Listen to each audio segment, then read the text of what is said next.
least 11 people who spoke to CNN just minutes before getting arrested. Protests across the country started after the military overthrew the elected government in February. And since then, one advocacy group says more than 500 people have been killed, including children. The military cut off internet access, and no international journalist has been allowed into the country until now. CNN's Clarissa Ward is live for us in Myanmar with the permission of the military. They're escorting the team on the ground. Clarissa, explain why it's so important that you're there.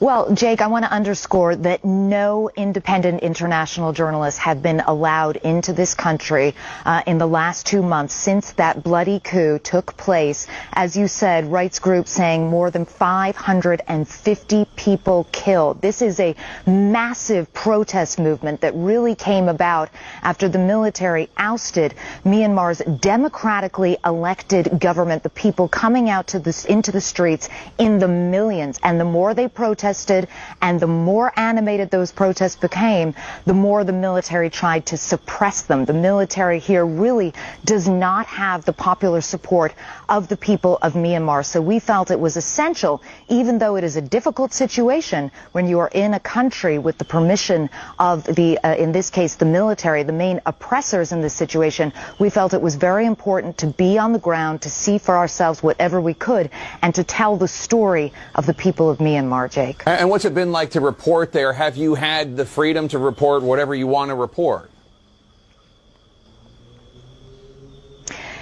So we've had the freedom to report what we want to report. As you can tell right now, we're going live to you from here in Myanmar. We are, though, very controlled in terms of how we can move around, who we can talk to. I'm here in a military compound. We wanted to stay in a hotel, and we were told simply that that was not possible. Every single place we go to, we go with a huge amount of security. We have minders following our every move. They're constantly filming on their iPhones every conversation we have. And those conversations, by the way, are really limited because we haven't had a huge amount of access to ordinary people from Myanmar. And I just want to give you a little bit of a sense, if I can get this clip up, of what it's like trying to report here. Take a look. What's this poster here? We see "We support CRPH." Okay. With the three-finger salute. Okay. That's from people who are against the military. Is that saying that the people in this area are against the military? Yeah. Maybe not sure, because some demonstrators go around the Yangon and shouted demonstration. Can we maybe talk to some of the people? Can we ask them? Not sure, because this country is security. I'm not sure, because I just for interpretation. Your samples. Okay. I'm wondering, there's some people over there. Maybe we could go and talk to them. Oh, okay. So the security forces told me we shouldn't stay for a long time here for our security. For our security. Yes. Gives you a sense of the intense level of security with us. 1, 2, 3. Another 3 over there. 6 trucks full of soldiers accompanying our every move. And I talked there about that three-finger salute, the so-called Hunger Games salute. This gesture has become the symbol, really, of resistance against the military coup. And even when we were out on the streets with all that military people around us, with all those minders around us, people would come up at any available opportunity and flash that salute at our camera. They want the world to know what they are going through, and they want more people out there telling their story, Jake.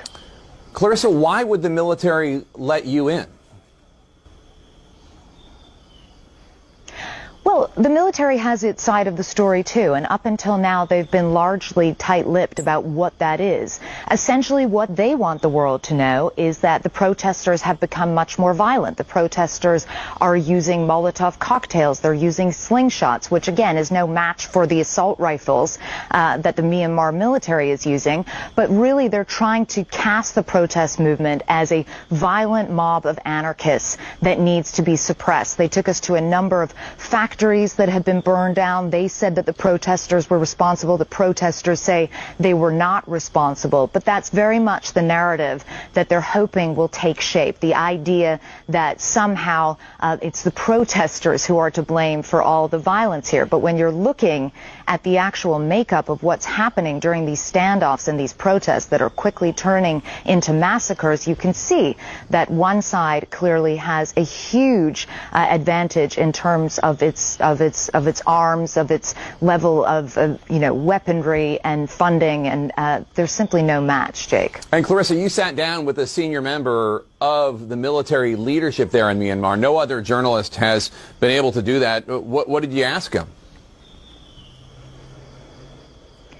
Well, we had a lot of things to ask him, and it was a pretty uncomfortable interview, to be honest. So we wanted particularly to drill down on the number of innocent civilians who have been killed. More than 550 protesters, pro-democracy protesters, most of them unarmed, among them 44 children, Jake. That's according to the United Nations. So we really wanted to get some sense of how on earth the military could justify this. We went to him specifically at one point with a very specific piece of video that shows a young activist being killed in cold blood, to give him a sense to explain how on earth such a brutal killing could possibly be justified. Take a look. This is CCTV footage of 17-year-old Kwame La going past a police convoy. You can see the police shoot him on the spot. His autopsy later said that he suffered brain injury as a result of a cycling accident, which I think we can all see that's not a cycling accident. How do you explain this? If that kind of thing occurred, we will have an investigation into it. We will investigate if the video is real or not. There may be some videos which look suspicious, but our forces do not have any intention to shoot innocent people. We will investigate if it's real or not. We also pushed him hard on what the game plan is here. How can this violence possibly end, this awful cycle of violence, and when will the people get to have their voices heard? He said that the military's plan has always been to allow for another round of elections sometime in either the next year or possibly up to 2 years. But it's really important to underscore here, Jake, that nobody here on the ground really believes that, because the whole reason that this coup took place in the first place is that there were free and fair elections back in November. There were independent election monitors there who did not see any problems in terms of fraud or any significant problems. And that election was won in a landslide by the NLD party. The military's party suffered a humiliating defeat, and that's what precipitated this coup in the first place. So I think people are very unwilling to believe the idea that there will be another round of free and fair elections, and that their candidate, their choice, who is right now under arrest in prison, Aung San Suu Kyi, will be allowed to become president if she did indeed win again. Or, frankly, no one believes that she will be allowed to run again because she is facing these trumped-up charges, Jake. And Clarissa, tell us about the people who talked to you and then were subsequently arrested. You know, Jake, this is always your worst nightmare as a journalist, right? We finally were able to negotiate access to a public space, not a controversial space. It was a space that the military actually picked. But the minute we got to this market and were just shooting video of people going about their daily business, once they saw their cameras and they knew that CNN was in town and they had been writing a lot about it on social media, a lot of people came up to us. They flashed that three-finger Hunger Games salute I told you about. They talked about wanting justice. They talked about wanting democracy. They talked about wanting freedom. More than that, so many of them talked about how frightened they are, Jake. Soldiers coming into their neighborhoods every single night, dragging dead bodies away.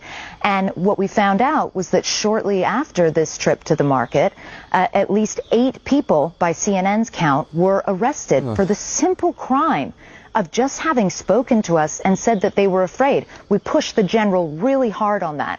He admitted that 11 people in total were arrested. He said that they shouldn't have been arrested, to give him credit, and that they would be released. And we can now confirm that they have indeed been released, which is a huge relief for us. And also we are grateful to the military for releasing them. And we should note, I mean, when people talk to you or they flash you the Hunger Games salute, the three-fingered Hunger Games salute that I'm holding up right now, in solidarity with them, I should say, that's an act of civil disobedience at great risk. What other acts or forms of civil disobedience have you witnessed? Well, this is just it. The military is trying to control the country through brute force, but what they can't do is make people work, for example. So there's a huge civil disobedience movement. Most of the country's workers are striking. They're not going to work, whether it's ministries, whether it's banks. You go by the banks here, there's long, long lines outside of every single bank. That means that the economy is grinding to a halt. There's garbage in the streets. It's very difficult for the military to kind of keep up with this charade that this is a functioning society now. As long as people refuse to work, as long as you don't have the support of your own populace, and let's be very clear here, we have seen absolutely no evidence that the military has any real popular support here in Myanmar. And as long as that continues, even if you are shooting at unarmed protesters, even if you are killing children, it becomes very difficult and challenging to actually run a country, Jake. Yeah. Clarissa Ward in Myanmar for us. Thank you so much. Really appreciate your courage. Thank you.